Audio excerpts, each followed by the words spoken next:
Vamos começar, pessoal. Hoje a gente, como eu tinha falado para vocês, eu vou tentar sempre intercalar a parte teórica com a parte prática para poder vocês não atrasarem com o conteúdo e continuarem praticando, certo? Então a gente já começou a ver um pouco de visualização de dados tabulares, mas hoje eu vou me aprofundar mais um pouco, falando dentro daquele framework que a gente viu no começo das aulas, né? Que é sempre, visualização é sempre uma combinação de três elementos, né? Que são os dados, que é o que, as tarefas, né? Que é o porquê, e o como, né? Que é justamente como é que a gente faz essa codificação. E hoje a gente vai trabalhar mais nesse como da parte de visualização de dados tabulares. Eu não sei se vocês observaram, mas eu pulei, se vocês seguirem o livro, né, da Tamara, eu pulei a parte sobre a abstração de tarefas, porque lá está de uma forma muito abstrata.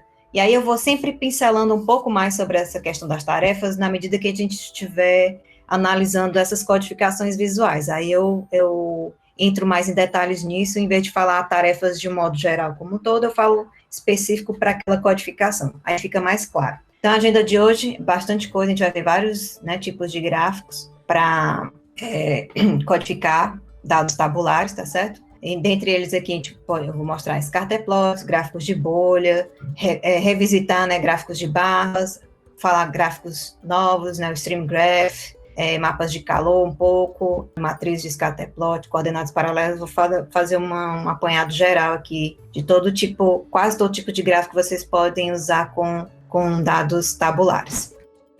Então, como eu tinha falado, né, a gente usa esse framework da Tamara, do livro da Tamara, e a gente vai começar a trabalhar nessa parte do como, né? Eu já mostrei para vocês os canais e as marcas, e hoje a gente vai analisar mais exatamente como fazer essa codificação visual usando esses canais e essas marcas para os dados, né? A gente trabalha mais especificamente na questão de como eu organizar os dados tabulares espacialmente. E aí isso envolve, na verdade, né, 4 escolhas de design, certo? Que é expressar os valores e depois separá-los, ordená-los e alinhá-los no espaço. E aqui mais detalhe, né? Expressar os valores, normalmente vai ser um valor quantitativo que você vai alinhar em relação ao eixo. Depois eu vou separar, ordenar e alinhar, né, em regiões, quando são os dados, principalmente dados categóricos. E dependendo desses dados tabulares, a gente vai ver que o número de chaves e valores nos dados vão interferir bastante no modo como a gente vai organizar esses dados, certo? E normalmente a gente conhece mais os dados usando uma orientação de eixos, que é o retilíneo, né? Mas existem também os eixos paralelos e o radial, que a gente vai ver também. E além disso, outra coisa que a gente vai analisar também é a questão da densidade do layout. Né? Eu vou mostrar que pode ser denso ou preenchendo o espaço, né? Mas a gente vai ver mais a questão do layout denso. Então, a primeira questão que a gente analisa é por que a gente quer organizar espacialmente, né? Primeiro, porque essa coisa de como as coisas se posicionam no espaço domina muito o modelo mental da gente para o conjunto de dados, tá certo?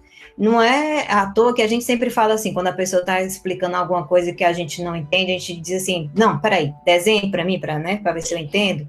Você quer que a pessoa tente modelar aquilo que ela está explicando numa forma de diagrama, ou seja, que desenhe, que coloque os conceitos organizados espacialmente. E além disso, os 3 canais, né, que são melhores ranqueados com respeito a essa efetividade, né, de atributos quantitativos e ordenados, eles são todos relacionados à posição espacial, que são eles, né, a posição planar, com a escala comum, a posição planar com escala desalinhada e o comprimento, né, que é o length, né, o tamanho, certo? Então, todos eles, quando eu analiso atributos quantitativos e ordenados, esses 3 canais, os melhores ranqueados, têm a ver com espaço. No caso dos atributos categóricos, o melhor canal também é relacionado ao espaço, que é a organizar, né, agrupar os itens numa mesma região. Ou seja, o espaço está muito embutido nessa questão de como melhor visualizar, como melhor perceber os dados, certo? E aí a questão, como eu falei, como a gente está analisando dados tabulares, né,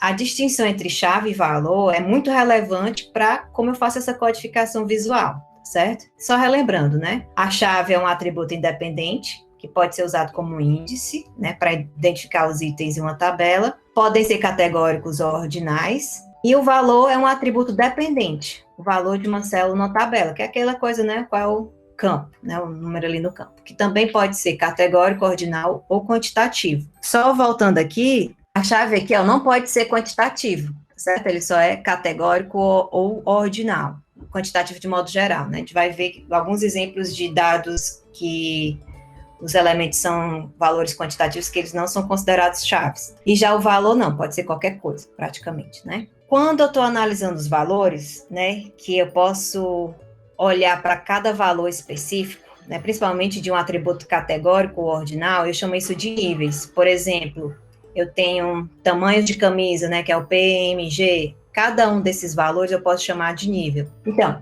as escolhas de design, né, como eu coloquei aí, vão depender da semântica dos atributos das tabelas. Quantas chaves e quantos valores existem na tabela? Né? E dependendo disso, eu crio uma codificação visual correspondente. Alguns exemplos aqui, ó. Se eu tiver só valor, sem chave, eu vou usar um scatterplot. Se eu tiver uma chave e um valor, um exemplo é usar um gráfico de barras, mas tem outros. Idiomas que mostram duas chaves e um valor, por exemplo, mapa de calor.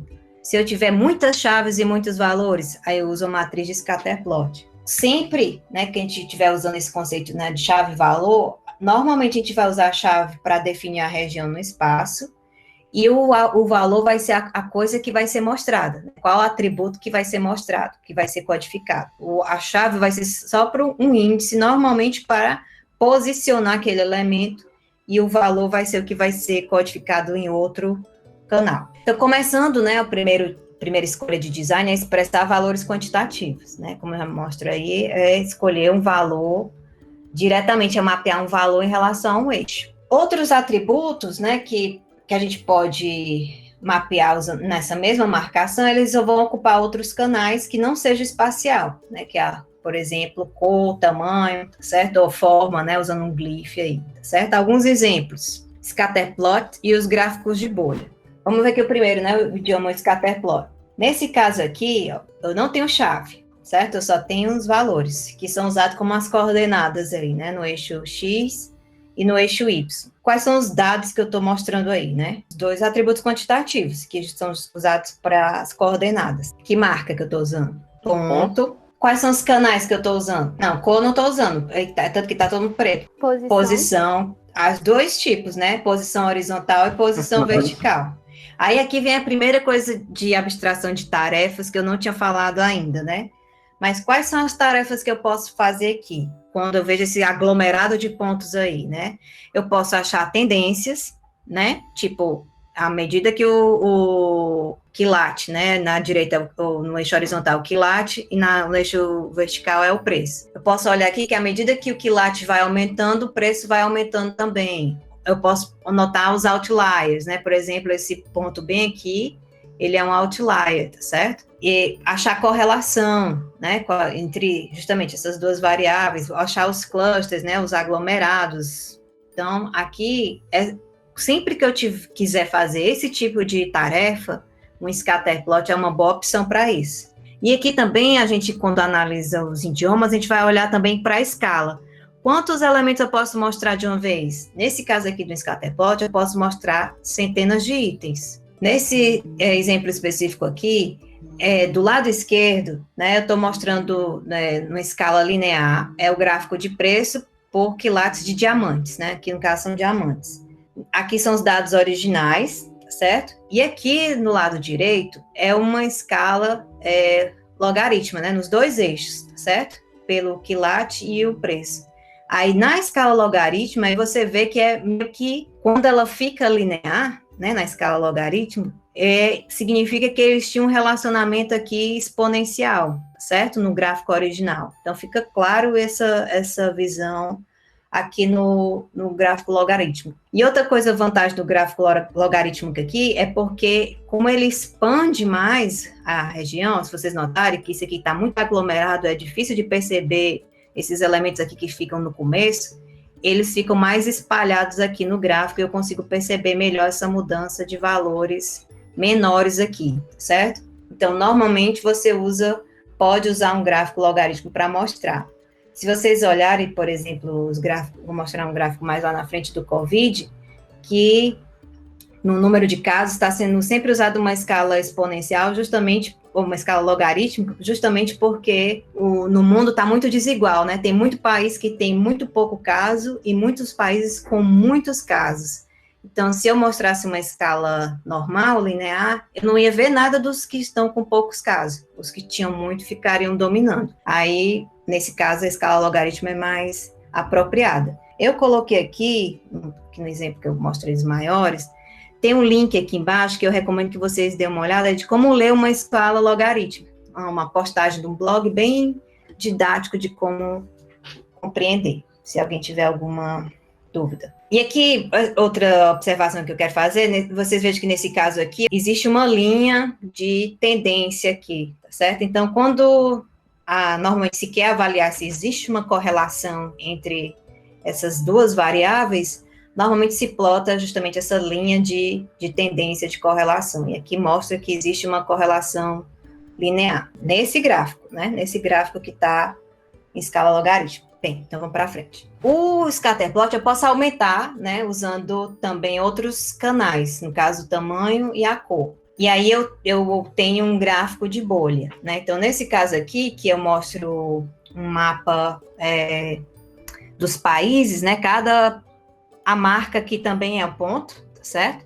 Cada ponto representa um país, e aí eu estou usando posição também horizontal e espacial, posição horizontal que é a expectativa de vida, e a posição vertical aqui é mortalidade infantil. E aí, justamente, você observa a tendência, quanto maior a expectativa de vida, menor a mortalidade, né?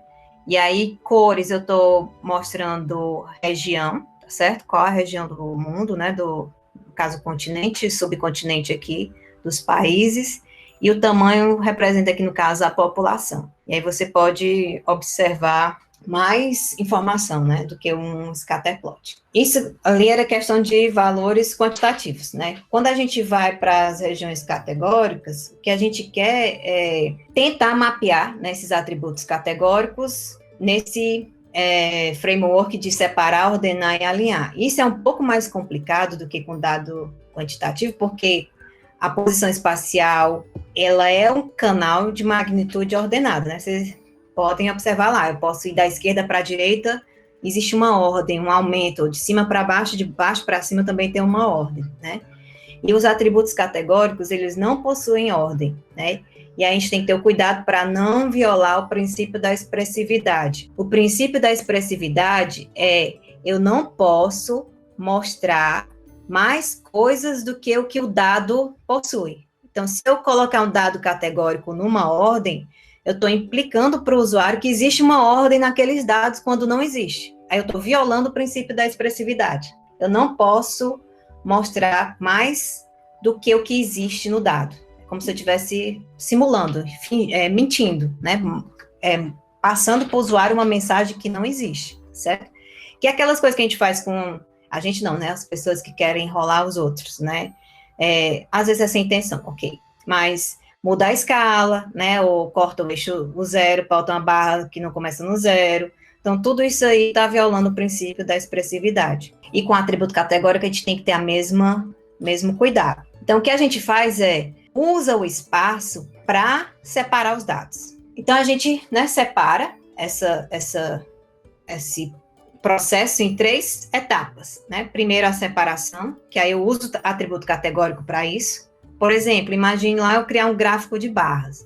Primeiro, eu crio cada barra. Cada barra é uma categoria lá de coisas, né? Que vocês estão fazendo lá no T3. A gente tem lá despesas. Cada barra é um item de despesa. E aí, se eu tiver, por exemplo, somando coisas, né? Do tipo, todo mundo da mesma categoria, vou criar uma barra para cada categoria, aí eu vou somando e colocando na mesma barra, né? Cada barra aí agora vai representar um grupo de itens, né? Por exemplo, quando a gente está fazendo visualização de dados do COVID, eu posso criar barras uma barra para confirmado, uma barra para número de óbitos, uma barra para suspeito e uma barra para nulo, sei lá. Então, cada barra daquela representa uma certa quantidade de itens, né, que são, no caso, casos, e cada barra representa uma categoria, certo? Aí a ordenação e o alinhamento, eles são feitos depois, de acordo com outro atributo. Então, por exemplo, criei as barras, cada barra tem uma altura que representa lá o número total de casos. Eu posso ordenar as barras em relação a isso, não é mais pela categoria, e sim pelo tamanho da barra, certo? Do mesmo jeito que eu posso alinhar, né, se eu estiver fazendo outro tipo de codificação visual, eu posso também alinhar. O alinhamento nem sempre é necessário. Então, aqui, ó, dependendo do número, aqui onde é que o número de chaves é importante, né? Dependendo do número de chaves, eu posso ter as codificações equivalentes. Então, vamos lá. Primeiro idioma, né, que segue esse princípio é o gráfico de barras, que era justamente o que eu estava usando como exemplo. A gente já viu isso, eu tenho uma chave e um valor, né? A chave é usada para posicionar as barras, né? As categorias, e o valor é codificado na altura da barra. Os dados, né? Atributo categórico quantitativo. A marcação, a gente viu que era linhas, né? Porque não precisa usar uma largura. A largura aqui não tem sentido, né? Não tem significado semântico. Quando a gente usa o gráfico de barras, né? A gente normalmente usa o canal comprimento para expressar o valor quantitativo e as regiões espaciais representam uma por marca. Né? Então, a gente separa horizontalmente e alinhadas verticalmente, ou dependendo se for o gráfico de barras horizontal, elas já são separadas verticalmente e alinhadas horizontalmente. E aí você pode ordenar por qualquer outro atributo, ou pelo próprio nome aí, alfabético, mas não é uma ordem da categoria, é uma ordem puramente alfabética. E qual é a tarefa? Qual é a melhor coisa que eu posso fazer quando eu uso o gráfico de barras? Quando eu quero comparar quem é a maior barra, quem é a menor barra, ou uma barra que eu estou querendo específico, por exemplo, me interessa a barra aqui, né, a letra B, a categoria B, qual é a posição dela, qual é o valor dela. Eu encontro alguns valores, o gráfico de barras é um ótimo idioma para isso. Qual é a escala? Quantas barras? Dezenas a centenas, dependendo do que for a tarefa, porque se for para encontrar valores, centenas já fica um pouco complicado, né, mas comparar talvez ainda dê, né? As barras ficam bem fininhas, mas ainda dá para eu descobrir quem é menor, quem é maior, né? Mas isso tem que ser usado com cuidado, né? Qual é a escala, né? Mas normalmente de dezenas, né? Outro tipo de codificação, né? Que é o gráfico de barras empilhadas, que nesse caso aqui eu já tenho mais de uma chave, né? Eu continuo tendo um valor quantitativo, que é o tamanho de cada uma dessas barras aqui, né, sub-barras, no caso, as barras que estão empilhadas, e eu tenho os dois atributos categóricos, que primeiro define a posição, né, da região de cada barra, e é o segundo que define cada sub-barra aqui dentro da barra maior, né, então, que no caso aqui é a faixa etária, né, então tem lá, estado, né, estado americano e faixa etária, e eu represento aqui a faixa etária também pelo canal de cor. Então, eu tenho mais uma chave, os dados, né? Eu estou usando dois atributos categóricos e um atributo quantitativo, e o outro canal que eu estou usando é o canal de cor. No caso aqui, a marca é uma pilha vertical de linhas, né?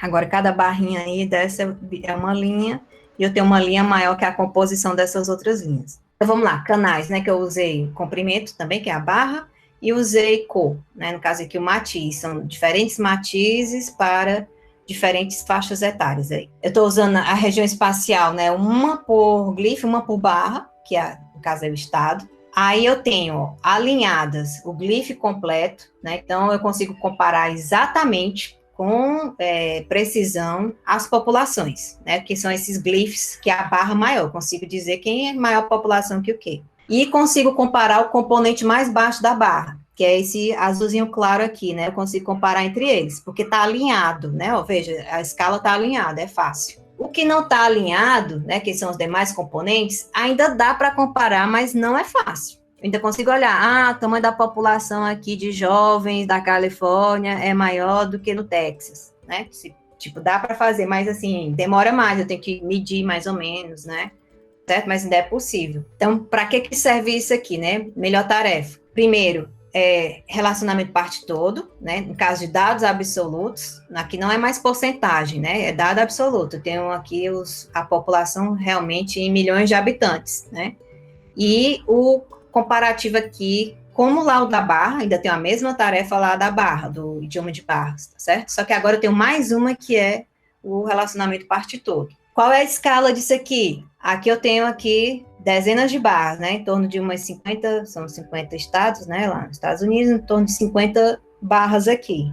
Nota que já vai ficando difícil, né? Se eu tiver centenas, é bem mais complicado. E dentro da barra, eu posso ver até uma dúzia de níveis. E ainda é difícil, pessoal, porque eu vou ter 12 cores aqui, tá certo? Você encontrar 12 cores distinguíveis, e veja que isso aqui também, o tamanho da marca interfere, né, ó, essas barrinhas mais aqui, não dá para eu dizer quais são as faixas etárias que tem aqui, não sei nem se tem tudo, né, é difícil. O tamanho também impacta em quantos níveis eu consigo ver aqui dentro. Bem, outro idioma ficou bem popular, né, de uns 10 anos para cá, que é esse Stream Graph, tá certo? Que aqui, nesse caso, ele vai como se fosse uma generalização lá do gráfico das barras empilhadas, tá certo? Eu posso reescrever esse Stream Graph aqui como um gráfico de barra empilhada. Vou até mostrar um exemplo mais na frente. Aqui, a diferença, né, principal do gráfico para o gráfico de barras empilhadas é porque aqui a gente enfatiza a continuidade horizontal, que normalmente vai ser o tempo. Eu vou usar o tempo, né, ao longo do eixo X, e aí é como se eu organizasse essas minhas barras agora como áreas, né, ao longo desse eixo X, e aí eu tenho essa continuidade, eu sei como isso aí vai evoluindo ao longo do tempo, tá certo? Essa área, né, o tamanho dessa área. Aí, nesse caso, quais são os dados que eu tenho? Eu continuo tendo um atributo-chave, né, nesse exemplo aqui, ele mostra a bilheteria dos filmes, desde o momento que eles foram lançados, né, isso aqui é uma visualização, vocês verem, foi de 2008, né?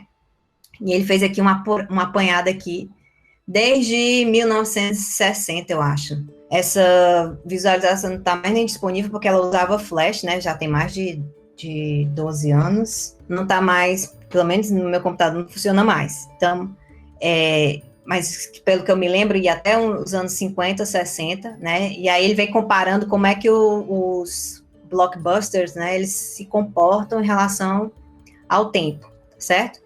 Aí, nesse caso aqui, né, o dado é um atributo categórico chave, que é o filme, então eu identifico qual é o filme aqui, que seria como se fosse uma barra, né, uma barra empilhada. O segundo atributo chave ordenado aqui é o tempo, certo? Que ele vai alinhando aqui para cada dia, ou você escolhe aí qual é a sua granularidade, cada dia ele faz um cálculo. Se eu não me engano, aqui era por semana, porque ele fica olhando a cada semana a bilheteria. E ele tem aqui um atributo quantitativo, que é o valor da bilheteria. Aí aqui o legal é que aí eu posso ter vários outros dados derivados, né? Primeiro, a geometria, aí aqui a altura vai codificar o valor arrecadado por semana, que é justamente a cada semana eles fazem a contagem. E tem um outro atributo quantitativo aqui que vai ser a ordem das camadas. Quem é que fica lá em cima, quem é que vai ficando lá embaixo. Essa organização aí, eles fazem de uma maneira puramente estética. Eles escolhem essas camadas, né, de acordo com o algoritmo, que é esse paper que está mostrado aqui. Eles ordenam de maneira que fique mais simétrico, né, fique agradável de ver, ou fique mais ou menos da altura para cima e para baixo, quando dá, né, e diminua o número de altos e baixos, fique mais suave. Então, eles organizam as camadas dessa maneira, e aí fica essa visualização legal de ver, né. A escala centenas, né? Aqui eu tenho centenas de filmes, dá para ver, ter uma ideia, não dá para identificar todos, mas esse aqui é um tipo de visualização que quando ela é interativa, ela ajuda muito, porque eu posso passar o mouse por cima, que é o caso, né, dessa visualização original, eu passo o mouse e ele me diz exatamente qual é aquele filme, qual foi o valor da bilheteria e tal. Aí ele tem, né, centenas de chaves temporais, dezenas de centenas de chaves de filme, certo? Que ele tem centenas de semanas, né? Como eu falei, desde 1950 ou 40. Tá aqui mais um screenshot do original. Aí, notem, quando ele criou, né, esse gráfico, ninguém tinha visto antes. Então, era difícil você ter que explicar como é que isso aqui funciona, né? Então, eles fizeram aqui uma caixinha explicativa de como ler o gráfico. E aí eles escreveram um paper sobre isso, né? Publicaram na Viz de 2008. E aí eles disseram que as pessoas, foi uma das primeiras visualizações que eles criaram, que as pessoas passavam de minutos, porque uma das coisas, né, de quem trabalha com website, que você controla, é quanto tempo a pessoa passa na página, né, um indicador de, até para, se você quiser conseguir dinheiro, essas coisas, né, uma medida é quanto tempo a pessoa, primeiro o número de cliques, né, que é o mais comum, e depois o número de tempo que a pessoa passa na página. E as pessoas passavam de minutos, às vezes mais de uma hora, olhando, inspecionando essa visualização, né? Então, foi muito, muito popular essa visualização aí. Pouquíssimas pessoas reclamaram. As que reclamaram é porque, não dá para eu ver exatamente o que é, mas não era o objetivo dele, né? Como era um jornal, ele queria tornar lúdico essa apresentação dessa informação. Aí, mais recentemente, esse tipo de gráfico, ele está sendo usado, né, para ver os dados do Covid, né, que ele vai mostrando aí, no caso, o número de mortes, né, como é que o número de mortes vai aumentando ao longo do tempo. E, assim, a expectativa é que isso vire uma bolha, né, fique crescendo e depois ela se achata, né, quando a pandemia estiver terminando. E aquilo que eu estava falando para vocês, que isso aqui pode ser codificado como um gráfico de barras empilhadas, está aqui a representação desse gráfico como um gráfico de base empilhada, só que aqui, no caso, não é mais valores absolutos, né? Eles só mostram os valores em porcentagem. Então, ficou aqui uma complementação bem interessante, que eu mostro o valor absoluto no gráfico de Stream Graph, né? E mostro qual é a proporção daquele valor ao longo do tempo, né? Através da barra empilhada. Próximo idioma, que é o gráfico de pontos, né? O gráfico de pontos o que vocês acham aqui? Quantas chaves e quantos valores eu tenho? Olhando assim, o que é que ele parece? Parece um scatterplot. A diferença é que agora eu tenho uma chave categórica, certo? Se vocês olharem aí o eixo Y, ele não é um eixo numérico, como o eixo X, né? Ele é um eixo onde eu tenho as categorias. Inclusive, ela está aqui agrupada, eu acho que exatamente pelo número de cilindros. Ó. As marcas de carro com 4 cilindros, estão mostradas aqui em vermelho, com 6 cilindros em azul e com 8 cilindros em verde. Né? Então, eu tenho, na verdade, uma chave, um valor, e os dados, né? Eu tenho um atributo-chave que está ordenado, ó, ele está ordenando aqui pelo cilindro, e um atributo-valor quantitativo, que aqui é quantas milhas por galão que ele está usando. Você poderia até argumentar, mas, professor, aqui também tem mais uma, são 2 chaves que tem aqui, não? O atributo-chave é realmente o modelo, né? O modelo do carro. Eu só fiz ordenar essa chave por um outro atributo, que é o cilindro, certo? Então, na verdade, aqui eu estou usando 3 atributos. Eu uso como chave para o modelo e ordeno esses modelos seguindo um terceiro atributo, que é o número de cilindro. Qual é a marca que eu estou usando aqui? Continuar mesmo do scatterplot, né? Um ponto. Qual é a tarefa aqui? Não, primeiro, os canais, né? Eu estou continuando usando posição vertical e posição horizontal. Aí, no caso aqui, é só a questão, o alinhamento aqui, né? Na horizontal para mostrar o valor quantitativo. E eu separei esses valores por categorias, que no caso é o modelo do carro. Vocês podem ver que tem uma relação direta, uma equivalência direta entre um gráfico de pontos e um gráfico de barras, certo? Eu posso mostrar da mesma maneira. A tarefa vai ser a mesma, encontrar e comparar valores. A diferença aqui, em vez de usar o atributo de altura, né, de comprimento, eu estou usando agora o atributo de posição espacial. A diferença da marca, né, que agora é ponto em vez de linha. E notem que aqui talvez eu consiga mostrar muito mais elementos do que eu poderia com barras. E aí eu tenho dezenas a centenas de níveis de atributo por chave. Próximo idioma, gráfico de linhas, a gente já viu, né? No caso aqui também uma chave e um valor. A chave é o atributo temporal, né? E o valor é o quantitativo aqui, fica no eixo Y. Se eu fosse perguntar para vocês qual é a marca que eu estou usando aqui, parece que são linhas, né? Mas não são, tá certo? A marca é ponto, porque eu tenho para cada, no caso aqui que é ano, eu tenho um valor. Então, eu estou usando pontos, só que eu estou conectando esses pontos usando linhas. Mas a marca principal aqui são os pontos, ok? Os canais, né? eu estou usando aqui o comprimento alinhado, né, que é o eixo Y, para mostrar o valor quantitativo, e eu separo, né, e ordeno de acordo com um atributo categórico aí, que é o tempo, que no caso aí é um atributo ordenado. Qual é a tarefa principal desse idioma? Eu achar tendências, certo? Eu posso ver se uma coisa vem aumentando ou vem diminuindo, certo? Aí algumas pessoas podem perguntar, é obrigatório eu começar um gráfico de linhas no eixo no zero, na origem? O que vocês acham? Para linhas, pessoal, o importante, como a gente está justamente querendo comparar a tendência, aqui o que é importante não é ver o atributo. Eu não estou usando o atributo comprimento. O atributo que está sendo usado aqui é o atributo espacial, posição. Então, normalmente o que você observa é posição relativa, né, com relação ao ponto anterior ao ponto posterior. Eu não estou comparando tamanho. Lá na barra, como eu comparo tamanho, é justamente, eu faço um processamento mental que eu digo, aquele tamanho representa aquele valor, se a próxima barra está o dobro daquele tamanho, é porque o valor dobrou. Aqui não, aqui eu só quero olhar em relação ao ponto anterior. Ele subiu muito, né? Você olha também, talvez, para a inclinação da reta, né?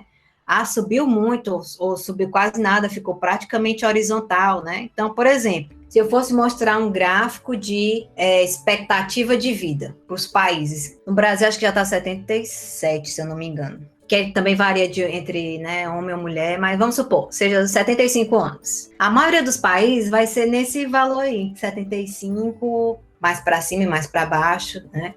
E aí você imagina ver um gráfico que começa do zero, onde quase todas as linhas vão estar lá no 75, eu não vou ver nem mudança nenhuma, né? Tipo, se está aumentando, se está diminuindo, eu não vou quase não perceber nesse gráfico, né, ao longo do tempo. Então, nesse caso, é admissível, é ok eu começar o meu eixo Y lá do, sei lá, 50, vai depender do intervalo de dados aí, né, que a gente estiver mostrando, mas é ok eu mostrar que não comece do zero, tá certo? Então, para as linhas, não tem problema, ok? O importante é porque a gente quer perceber mudanças, né? A gente quer perceber essas tendências. Isso aqui segue aquelas orientações que eu tinha falado para vocês, né?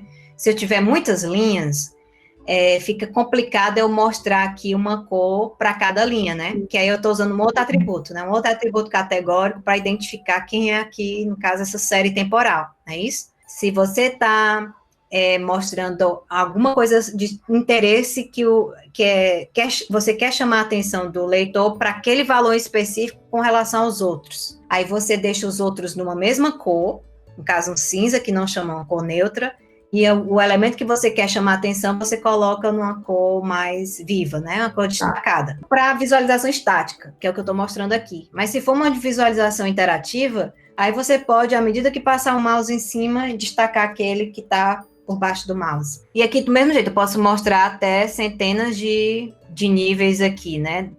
Por atributo, certo? Pode ter, né, muitas linhas. A única questão que você tem que tomar cuidado é de a maneira como você representa, a maneira como você utiliza esses gráficos de linha. Você só pode utilizar, né, que é conectar os pontos através de linhas, né, quando fizer sentido, tá certo? Esse aqui, ó, foi um estudo, né, que fizeram, que mostraram para as pessoas, essa versão aqui, no gráfico de barras, né, que mostra a altura média dos homens e a altura média das mulheres, né? E mostraram aqui o equivalente se fosse fazer um gráfico de linha, né? E embaixo, a altura média das crianças, né, de 10 anos e a altura média das crianças de 12 anos. E aí mostraram o equivalente como forma de linha. E aí o que eles fizeram é perguntar às pessoas o que é que eles interpretavam, né? Como é que eles explicavam esse gráfico em inglês, né? No caso, que era o idioma do estudo. Sabe o que foi que eles responderam? Os que olhavam esse gráfico de barras, eles diziam assim, ó.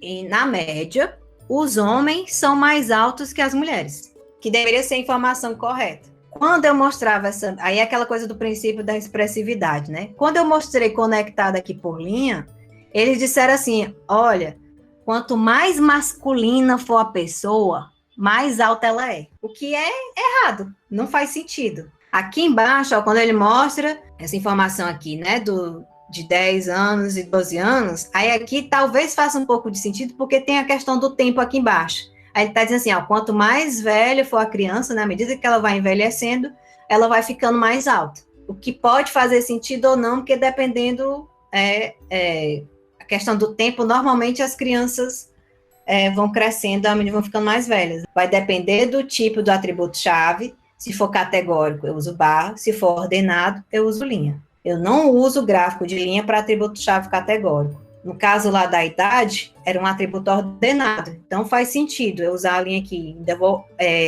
ter a mesma observação, né? Vou chegar à mesma conclusão de mostrar aqui e aqui, né? Mas aqui não. Aqui as pessoas interpretaram de forma completamente errada, que não é verdade. A implicação, né, da tendência é muito forte. As pessoas acham que realmente, à medida que for mais homem, mais alto é. E não é mais masculino, não é. Próximo idioma, né, que é o mapa de calor, o heatmap.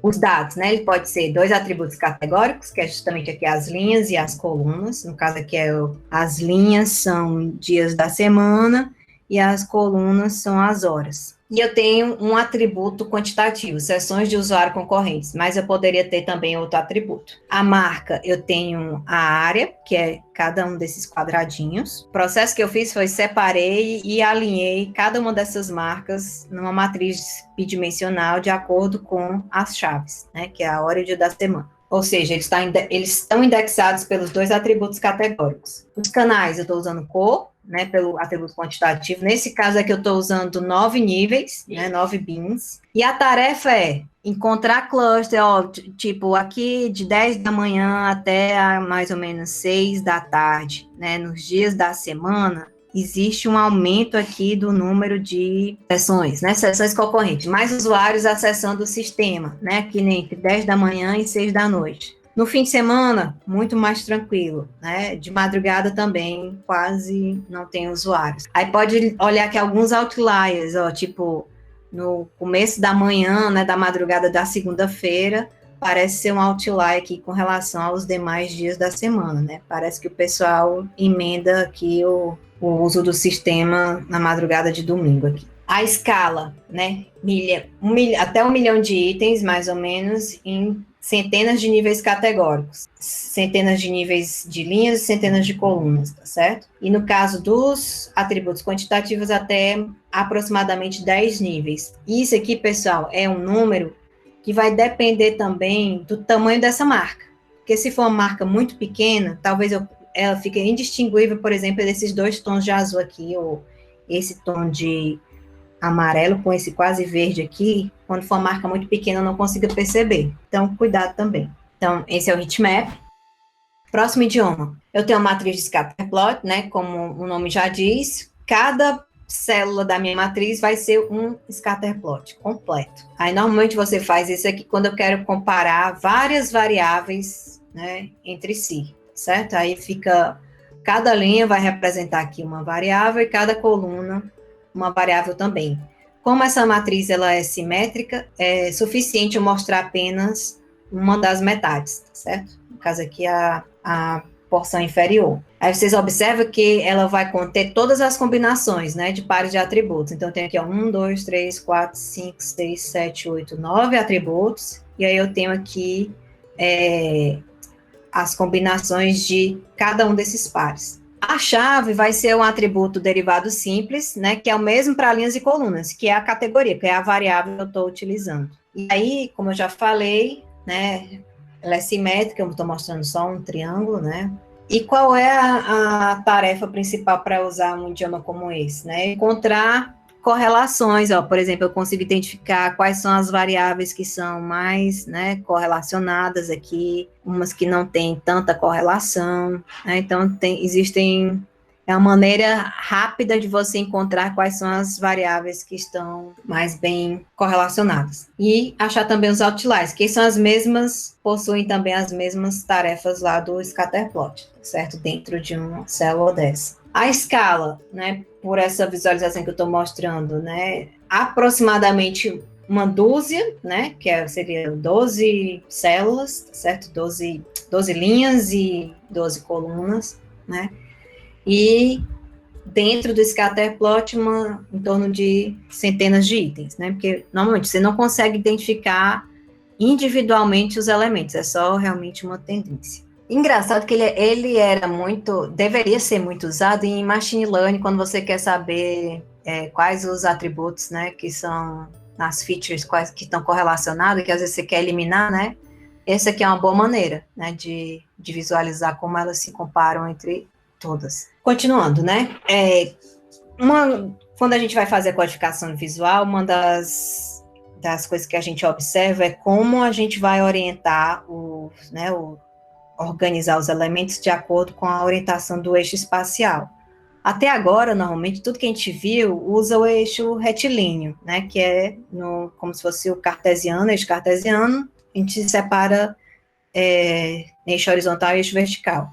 Mas também a gente pode organizar os elementos nos eixos paralelos e no eixo radial. O primeiro exemplo que eu mostro usando coordenada paralela, né, usando eixos paralelos, é esse idioma, o próprio nome é esse, coordenadas paralelas. Ele é ótimo quando eu preciso visualizar muitos atributos quantitativos de uma vez. E aí eu comparo cada um desses atributos usando um eixo na vertical. Aí nesse caso aqui, o que vocês têm que observar, né? Eu tenho vários atributos, valor.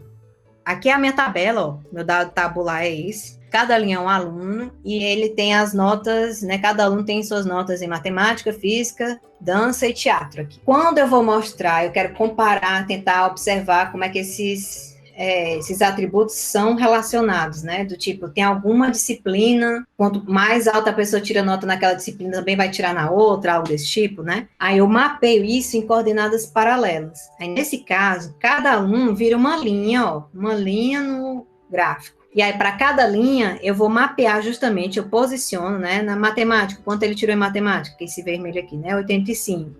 Em física, ele tirou 95. Em dança, ele tirou 70. Em drama, ele tirou 65. Aí eu posso tentar achar algum tipo de correlação, certo? Mas eu posiciono na vertical de acordo com o valor daquele atributo. Aí eu tenho algumas coisas interessantes nesse tipo de gráfico. Primeiro, né? Ele usa um layout paralelo, a posição espacial, né, horizontal, é para separar esses atributos, né, que separa os eixos. A posição vertical, ela é para o valor do atributo, né? Para cada eixo, né? Cada atributo vai ter o seu eixo e eu posiciono aquele valor do mínimo ao máximo naquele eixo. As marcas em linhas, né, vão conectar os atributos, e aí eu tenho, cada linha vai representar um item na tabela. Qual é a tarefa?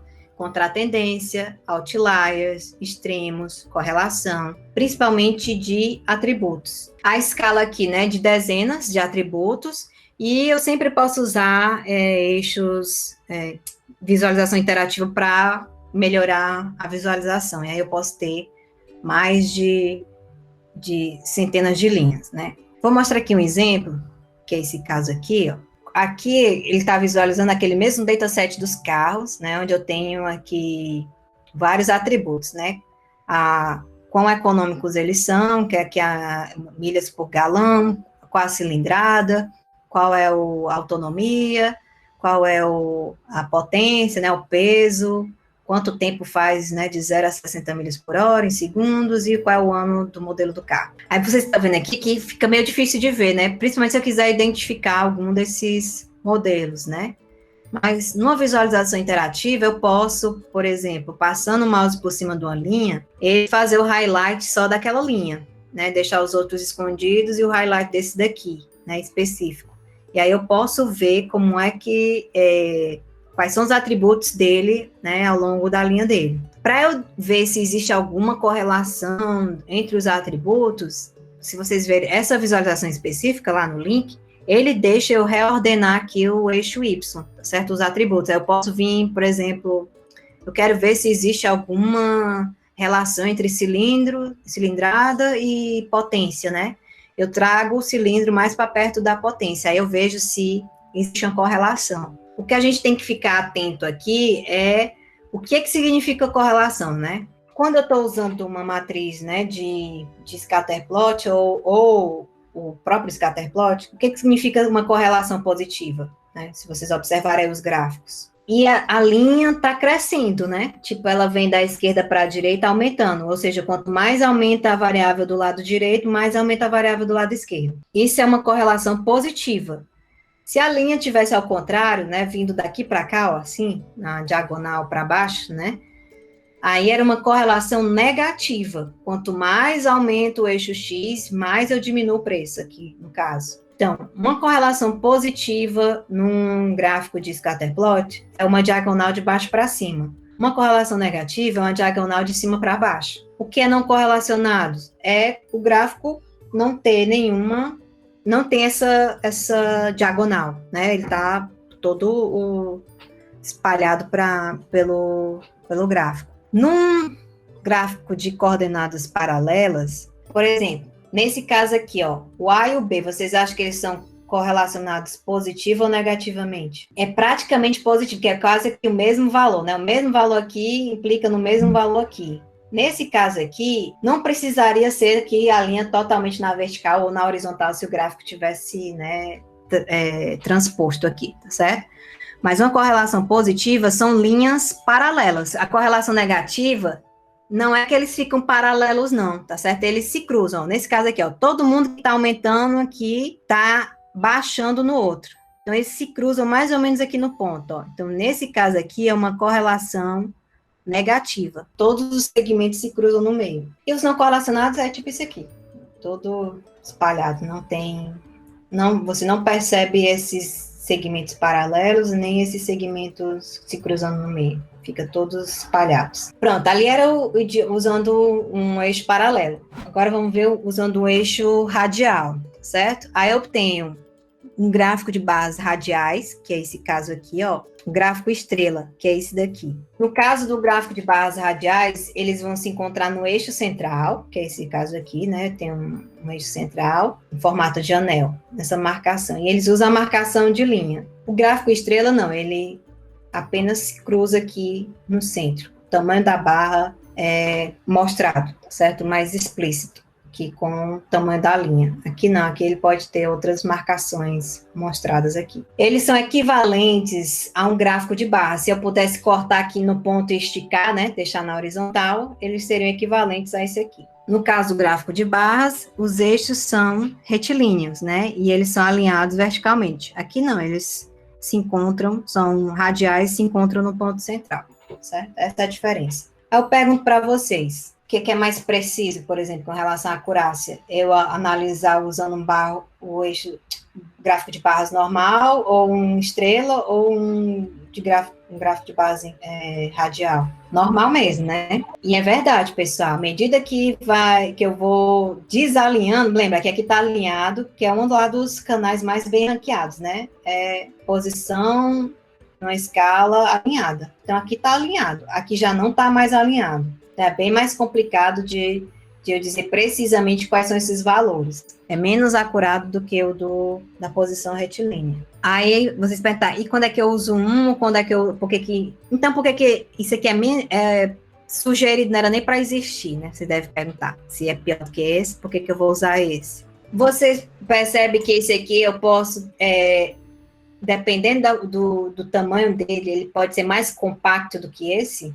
Então, se eu tiver problema de espaço, dependendo da minha visualização, eu posso usar isso aqui como uma marca e colocar lá no meio do gráfico, tá certo? Aí fica uma coisa meio não tão invasiva do que eu encher de gráfico de barra pelo gráfico. Dependendo do layout que você tenha, isso aqui pode até ser justificável. Principalmente se você usar alguma coisa interativa que me permita ver o que é que tem escrito aqui, né? Mas, estaticamente, esse aqui é muito melhor do que esse aqui. Esse aqui eu acho que é o pior de todos, né? Porque nem alinhado tá, né? Complicado de ver aqui. Outros idiomas, né, que usam eixos radiais, né, que é o gráfico de pizza e o gráfico de área polar aqui, né, que é chamado de radar também, algumas pessoas chamam de radar. Eu já falei várias considerações sobre gráficos de pizza que eu não vou repetir aqui, né, de orientações de como fazer um bom gráfico de pizza, deixando claro, mais uma vez, que eu não sou contra, eu só gostaria que eles fossem usados de maneira correta. Então, no caso do gráfico de pizza, as marcações eles vão usar ângulo ou o arco, né? É tanto que se vocês olharem, se vocês lembrarem no Tableau, toda vez que vocês constroem um gráfico de pizza, ele cria lá as marcações, né, para ângulo e para tamanho. Mais uma vez, o cuidado, né, que eu medi área e ângulo é muito mais difícil do que eu medir a altura, né? A altura aqui é um canal muito mais efetivo, né? Eu consigo rapidamente diferenciar essas alturas aqui e ver qual é a altura. Aqui não, aqui já é mais complicado. Normalmente não se usa para isso, que quando você vai usar um gráfico de pizza, você usa para relacionamento parte todo. E o gráfico de barra é aquilo que eu já falei, comparar valores, né? Achar outliers, encontrar um valor específico, etc. No caso do gráfico de área polar aqui, né? Também é um canal comprimento e o ângulo, né, também, tá certo? Então, aqui, muito cuidado também, que é pior ainda. Quais são os tipos de dados, né? Eu tenho um atributo-chave categórico e um atributo valor quantitativo, que é justamente qual é o valor que eu estou representando aqui, né? Nesse caso, eu tenho as numerações, né, em cada uma dessas linhas, e o atributo categórico é o, sei lá, o tipo eu não sei de que se trata isso aqui, mas, sei lá, representa uma categoria de coisas aqui. A tarefa, né? Julgamento parte todo. Quanto isso aqui se refere qual é a porcentagem disso aqui em relação ao todo? Quanto ocupa, né? Isso aqui em relação ao todo? Aí você usa o gráfico de pizza, tá certo? Esse aqui, veja que esse aqui é bem mais difícil do que esse, tá certo? Eu ainda recomendo o gráfico de pizza. E se eu quiser fazer um comparativo entre eles, aí eu uso o gráfico de barras. Eu coloquei na leitura recomendada, no material da aula de hoje, esses 2 artigos aqui, que se vocês tiverem tempo, vocês deem uma lida, que é justamente, ele é do Robert Kosara, ele fez um estudo, coautores aqui, né? Eles fizeram aqui um estudo de quão ruim é um gráfico de pizza, por exemplo, e se eles são equivalentes, por exemplo, um gráfico de donut, né, o rosquinha com o de pizza, se a gente usa comprimento de ângulo, ou se a gente usa área, o que a gente está usando quando faz as medições. Então, ele faz, esses 2 artigos que ele publicou no mesmo ano, onde ele faz esses estudos. Depois eu recomendo para vocês, que foi justamente depois disso que até, assim, eu fiquei mais, né, que antes eu era muito radical com relação a gráfico de pizza. Por mim, eu não usava nunca, mas depois desse estudo, eu até que aceitei, desde que seja usado de forma correta. Então, bem interessante, dê uma olhada e depois vocês me digam o que acharam. Para terminar, certo? Perto aqui do fim, eu só quero mostrar que o gráfico de barras empilhadas, né, usando mais aquela coisa de preenchimento do espaço também, eu posso normalizar as barras, que é o que eu mostrei lá na visualização do COVID, lá do Financial Times, tá certo? Você pode transformar isso aqui, que é um gráfico de barras empilhadas, que usa valores absolutos, para um gráfico de barras normalizadas, onde agora você mostra as porcentagens. Isso aqui é ótimo para eu comparar proporções ao longo, né, do eixo X aqui, entre as categorias. Então, julgamento parte todo, né, quando eu uso gráfico de barras empilhadas normalizadas, elas são normalizadas para o tamanho da barra, certo? Aqui estão os links para esses exemplinhos. O legal aqui de uma barra normalizada é porque ela representa um gráfico de pizza. Cada barrinha dessas, ela codifica um gráfico de pizza inteiro. Então, isso aqui é ótimo, por exemplo, tem gente que bota um monte de gráfico de pizza para você comparar entre eles essas pizzas. É horrível, não dá para comparar, tá certo? É muito melhor, em vez de eu mostrar aqui 50 gráficos de pizza, eu mostrar 50 gráficos de barras empilhadas normalizadas. E aqui, muito compacto, né, essa visualização aqui. Algumas limitações, né? Com relação ao eixo retilíneo, a escala tem a dependência com o número de eixos. Os 2 eixos é o melhor caso, é quando eu consigo ter a melhor precisão, essa é a melhor maneira de visualizar. Se eu tiver 3 eixos, que é o velho 3D, tá certo? Fica bem mais complicado, certo?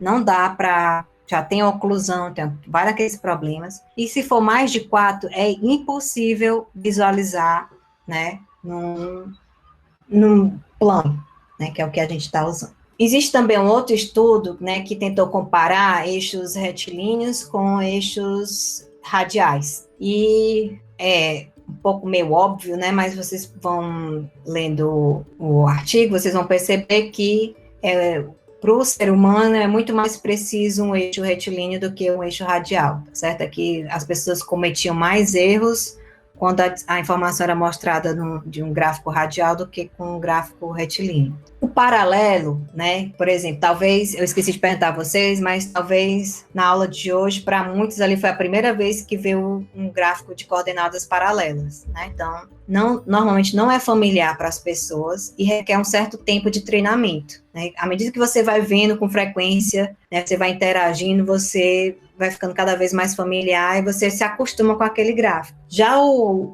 mas ele também é bem preciso, né, ele é quase, dependendo, aquela coisa que eu falei, depende da tarefa, mas em termos de acurácia, ele é tão bom quanto o retilíneo, tá certo?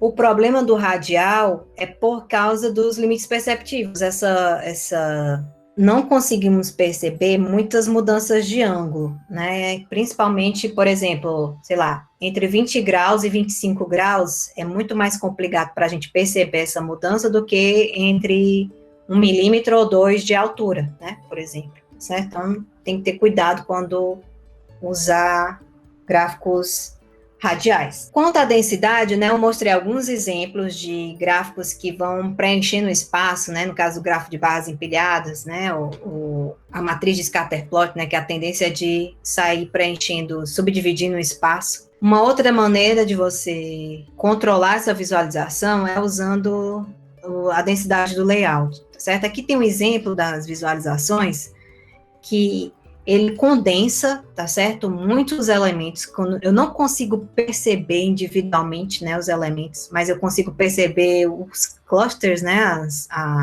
os aglomerados de elementos, e aí você obtém os detalhes sob demanda. À medida que eu vou clicando num desses elementos, ele vai mostrar exatamente qual é, no caso aqui está uma linha vermelha, né, selecionada, e que não dá para perceber muito bem aqui mas ele está mostrando aqui qual é o código de erro, qual é a linha de execução, e ele mostra também aqui uma legenda de cor para saber se está tudo bem, o que está bom, o que está ruim, o que está sob atenção. Aqui, no caso, é de visualização de bugs de software. Para um daltônico, isso aqui é péssimo, não tem diferença numa coisa que deu certo com uma coisa que deu errado.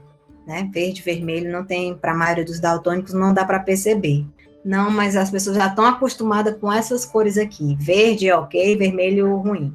Nem sempre o que é correto no termo de visualização é o que vai funcionar para o cliente. Né? Ainda tem isso também, certo? Então, vocês têm que sempre ter um jogo de cintura aí de não ser tão radical nos princípios, tá certo? Que vai depender do público, né, quem vai ver. Pelo jeito, ninguém que mexe com bug de software é daltônico, né, na academia. E era basicamente isso que eu tinha. Vou parar aqui a gravação.